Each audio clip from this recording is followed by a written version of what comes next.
तो ये मेरी वीडियो होने जा रही है कि लोगों के माइंड में माइथ्स क्या हैं स्टॉक मार्केट के रिलेटेड। एक टॉपिक मैं आज चूज़ कर रहा हूँ। मैंने नया चैनल बनाया तो मैंने दीपक जी को कहा कि आप सब्सक्राइब करिए।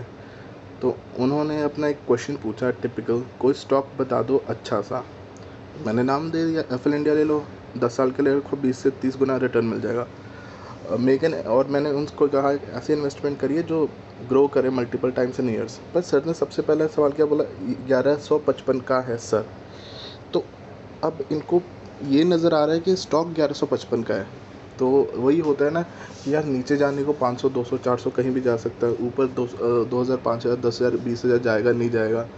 तो और हर इंसान क्या सोचता है, 8 10 12 रुपए का मिल जाए कोई स्टॉक जो 50 100 चला जाए और मेरे को पैसा बन जाए। अब यहाँ पे सबसे बड़ा माइथ है, और उस माइथ को मैं अब कैसे, मतलब इस वीडियो में कैसे आपको एक्सप्लेन करूँगा कि सबसे इम्पोर्टेंट था मार्केट कैप। मार्केट कैप, अब इनसे मैंने पूछा मार्केट कैप कितने है, टोटल नंबर ऑफ स्टॉक्स कितने हैं एप्पल में। तो इन्होंने बताया 15,398। सो आई कैन अंडरस्टैंड कि इन्होंने करोड़ में ही बताया होगा, ठीक है। तो what I can see is कि एग्जैक्ट इन्होंने TCR लिखना भूल गए, बिकॉज जो भी उनको मिला होगा, मतलब ये है 15,398 करोड़। अगर 15,398 करोड़ मार्केट कैप है तो टोटल नंबर ऑफ स्टॉक्स कितने हैं कंपनी में। टोटल नंबर ऑफ स्टॉक्स हैं 15,398 डिवाइडेड बाय 1155। 1155 ही है ना प्राइस, हाँ। यानी सिर्फ इस कंपनी में 13 करोड़ स्टॉक्स हैं। तो अगर 13 करोड़ स्टॉक्स हैं तो इस हिसाब से आप अगर 13 करोड़ में से लेट्स अज्यूम कि आप 100 स्टॉक्स बाय कर रहे हो, तो आप एक सिग्निफिकेंट अमाउंट बाय कर रहे हो। पर यहीं अगर आप वोडाफोन आइडिया से कंपेयर करो कि आपको लगता है कि अरे ये तो 8 का है, 10 चला ही जाएगा, तो आप यहाँ पे 27,000 करोड़ जो लिखा है उसको डिवाइड करो विद 8.55 यू विल फाइंड कि 3,211 करोड़ है। अब इसमें 100 भी बाई करोगे तो आपका शेयर क्या है, वहाँ पे 13 करोड़ में से आप 2 स्टॉक्स बाई कर रहे हो, 10 स्टॉक्स बाई कर रहे हो, तो आपका एक सिग्निफिकेंट शेयर है। और यहाँ पे 3,211 करोड़ में, तो पहले तो समझो कि स्टॉक के प्राइस होने से वैल्यू नहीं होती, उसमें नंबर ऑफ स्टॉक्स में आपकी हिस्सेदारी क्या है। दूसरा ये कि अब वोडाफोन, पहले हम एप्पल की बात कंप्लीट कर लें। एप्पल इंडिया, क्या ये 11,000 जा सकता है? अबे क्यों नहीं जाएगा, अगर सेल्स ग्रोथ है। पहले तो तुम लोग थोड़ी ना सेल्स ग्रोथ भी चेक करना सीखो कि सेल्स ग्रोथ मैंने क्वार्टर ऑन क्वार्टर देखी, 100% है। ऑलमोस्ट हर क्वार्टर में 100% है, ठीक है। सेल्स ग्रोथ है मतलब मार्केट कैप तो ग्रो करेगा ही करेगा।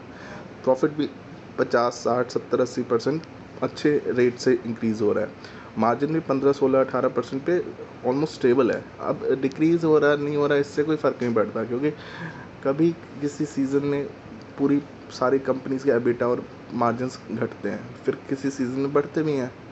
तो ये तो सेम रहता है। तो मार्जिन 15 20 30% 10 12% तो रहेगा ही रहेगा। अब यहाँ पे क्वेश्चन ये उठता है कि अब ये स्टॉक क्यों रिटर्न देगा, क्योंकि मेरे भाई इसने पिछले 8 साल में, 8 साल का ही लिस्टेड है या जो भी है, टिकट पे 8 से ज़्यादा दिखाता भी नहीं है, से आपका रेवेन्यू जो है वो ग्रो किया है। 15 करोड़ को 1153 करोड़ कर दिया, बस इनफ है। इस वजह से एप्पल इंडिया का जो स्टॉक है, लिस्टिंग इसकी 2019 में हुई थी, 2014 में नहीं हुई। तो हम आपको ये इसका दिखाते हैं शेयर प्राइस क्या है। शेयर प्राइस है 15,000, शेयर प्राइस 1155 है, और जब लिस्ट हुआ था तो ये तकरीबन 2019 में 168 पे हुआ था। बस रेवेन्यू ग्रो कर रहा है तो स्टॉक ग्रो कर रहा है। अब बात ये है कि जब एक बार स्टॉक में 3 4 5 10 हज़ार चला जाता है तो देखो, प्रमोटर को भी पता होता है, पूरी कंपनी को पता होता है कि लोग अब बाई नहीं कर पाएंगे, लोगों के पास इंटरेस्ट घट जाता है। तो ये प्रमोटर्स करते क्या है, ये करते हैं स्प्लिट करते हैं स्टॉक को। एप्पल इंडिया पहले भी स्प्लिट हो चुका है, व्हेन इट टच्ड 6,000 तो उसको स्प्लिट कर दिया, मतलब जिसके पास एक स्टॉक था उसको 5 दे दिया। So they can split it over again also, वो दोबारा स्प्लिट कर देंगे। तो देखो, जैसे जिसके पास मतलब ओल्ड फेस वैल्यू 10 थी तो 2 कर दी, यानी जिसके पास एक स्टॉक था उसे 5 दे दिया। उसके अलावा एक और चीज़ ये लोग करते हैं, आप कई कंपनीज में देखना, बोनस शेयर कर देते हैं।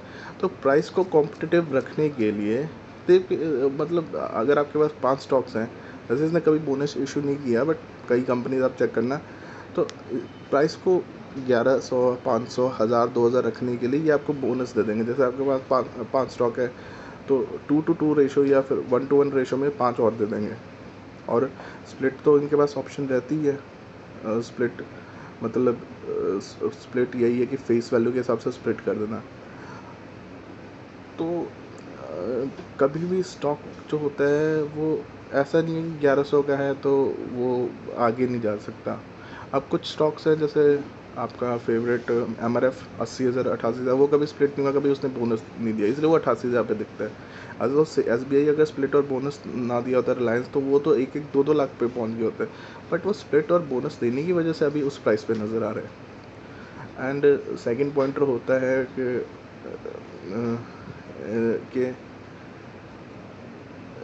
स्प्लिट एंड बोनस के बाद कि क्या स्टॉक और ग्रो करेगा। भाई अगर वो उसका सेल्स ग्रो कर रहा है, उसका बिजनेस ग्रो कर रहा है, तो भाई वो डेफिनेटली ग्रो करेगा।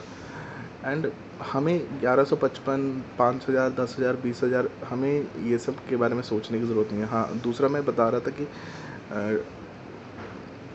वो आफ्टर MRF एक और स्टॉक है जो अभी तक दौड़े ही जा, मतलब 60,000 के करीब है, वो है पेज इंडस्ट्रीज, जॉकी वाला, क्योंकि उन्होंने भी बोनस नहीं इशू किया, उन्होंने भी स्प्लिट नहीं किया, तो हो रहा है वो ग्रो किया जा रहा है।